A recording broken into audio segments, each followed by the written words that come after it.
Once upon a time, in the land of Egypt, a little baby boy named Moses was born. The king of Egypt, called the Pharaoh, was mean and made Moses's people, the Israelites, work very, very hard as slaves. The Pharaoh was scared the Israelites would become too strong, so he made a terrible rule. Every new baby boy had to be thrown into the river. But Moses's mommy loved him so much, she hid him in a waterproof basket and floated it on the river Nile. Who do you think found him? The Pharaoh's own daughter. She felt sorry for the crying baby, named him Moses, and raised him as a prince in the palace. Moses grew up in luxury, but he never forgot his people. One day, he saw an Egyptian hurting an Israelite and got so angry he stopped the Egyptian. Scared, Moses ran away from Egypt and lived in the desert for many years. While he was there, something amazing happened. He saw a bush that was on fire but wasn't burning up. From the bush,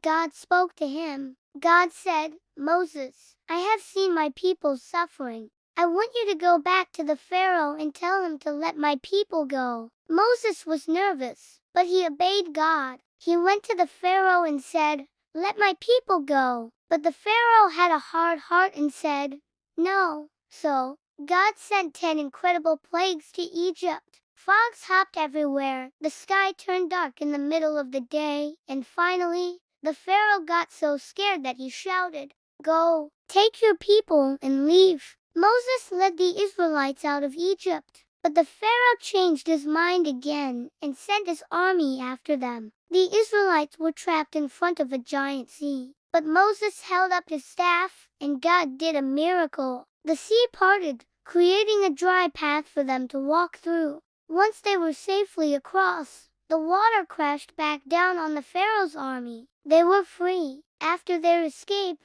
Moses led his people through the desert. He climbed a tall mountain called Mount Sinai, and there, God gave him 10 important rules for living a good and happy life, called the 10 Commandments. These rules, like honor your parents and do not steal, were written onto stone tablets. Moses was a great leader who trusted God and helped his people find their way. And that is the amazing story of Moses.